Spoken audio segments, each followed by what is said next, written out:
Hey, I thought it'd be interesting to have a little discussion about the distinction between symptoms and signals. Because as I'm discovering more about true health and how powerful our bodies are, this it's becoming so much clearer how modern medicine, the modern allopathic medicine, is mistaking symptoms for things that need to be treated, squashed, repressed, somehow dealt with, when in fact they are signals that a homeopathic or natural healer would actually look at to say, well, what are we trying to learn here? So, it's rather than just keep talking about that in the general sense, I thought let's look at just a few concrete examples. So one of those, the most obvious, is pain. Now, nobody wants pain. Nobody thinks that pain is very nice. We will try and avoid it. But pain is a signal. It's not a physical manifestation. It's a triggering of nerves, right? So if you're out hunting mammoth and you twist your ankle, then pain messages will be sent up from the nerves to the brain to say this part of the body is injured, and that then stops you from injuring that part of the body again, right? So it's an important signal, right? It's got evolutionary benefit for the survival of the individual. So let's take something like a headache. If you get a headache, most of us would just reach for a painkiller, an analgesic. There are many different types on the market. I'm not particularly recommending any of them, but the point is that, again, you don't need to deal with the pain. I mean, sometimes, pain relief can be fantastic, right? Once you know what's going on. But pain is an important message from the body.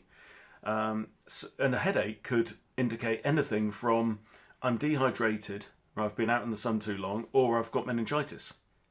So until you've heard until you've opened the message and read what it says, don't just go squashing the symptom down. Okay, so what about skin issues? You get eruptions on your skin. You get a rash, acne, eczema, psoriasis, whatever. Now, very often, what this is actually detoxification that, again, can be read as a signal, right? A doctor will just say, we've got to treat the rash, or treat the eczema, we'll give you steroid cream, or we'll treat the psoriasis, whatever. But the skin is it's the largest organ in the body, and it's also the largest organ of detoxification that you have.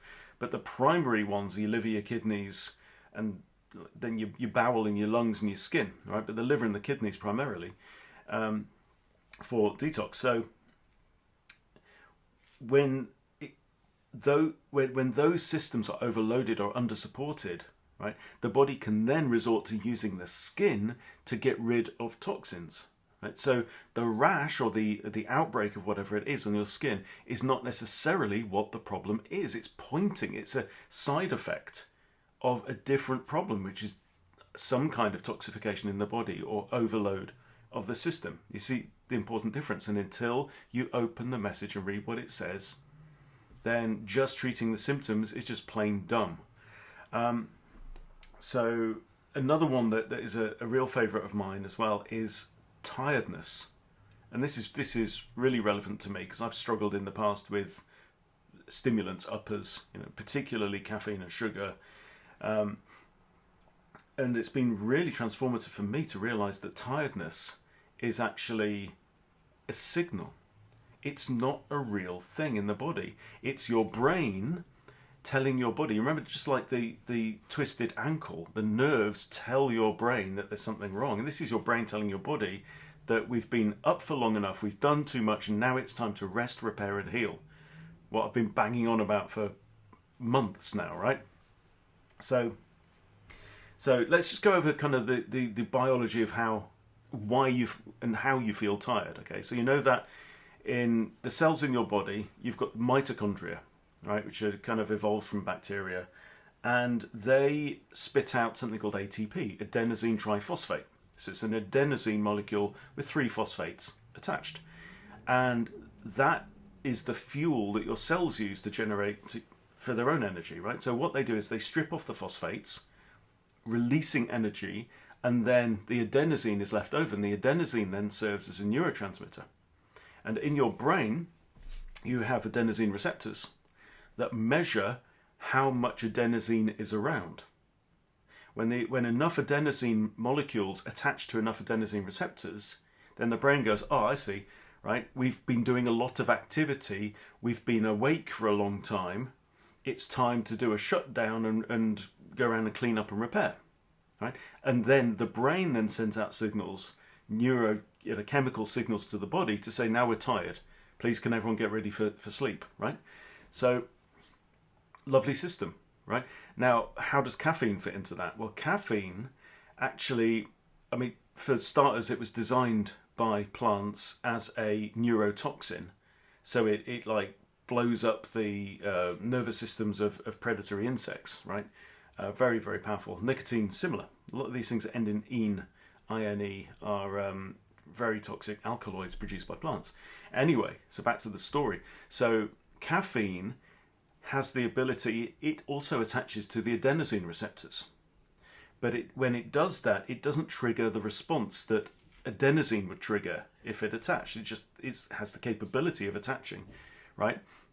So what that does is it clogs up all the adenosine receptors. So now you've got heaps of adenosine floating around, and the brain's not noticing. The brain's like, oh, this is all good. We're still middle of the day.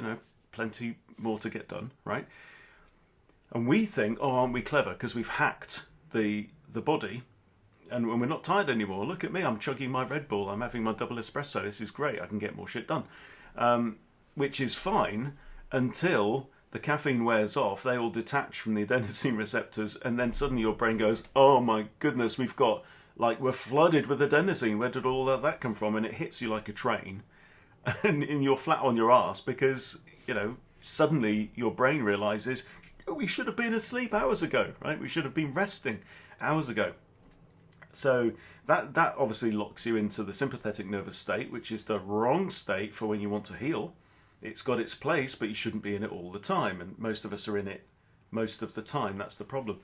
So I think that's fascinating. And it's, what all we're doing there is we are, again, suppressing a symptom that is a natural and useful, healthy signal for your healing and for maintaining that homeostatic state. So I actually had a message today from somebody who has just said, I've just been they've been like fighting a battle for over 15 years, right? And a few days ago, they heard that basically the battle was over. They'd been successful. Now, I don't know the details. I'm not going to mention any names or whatever. But they've been successful. And then it's saying to me, I'm exhausted. I've got no energy now.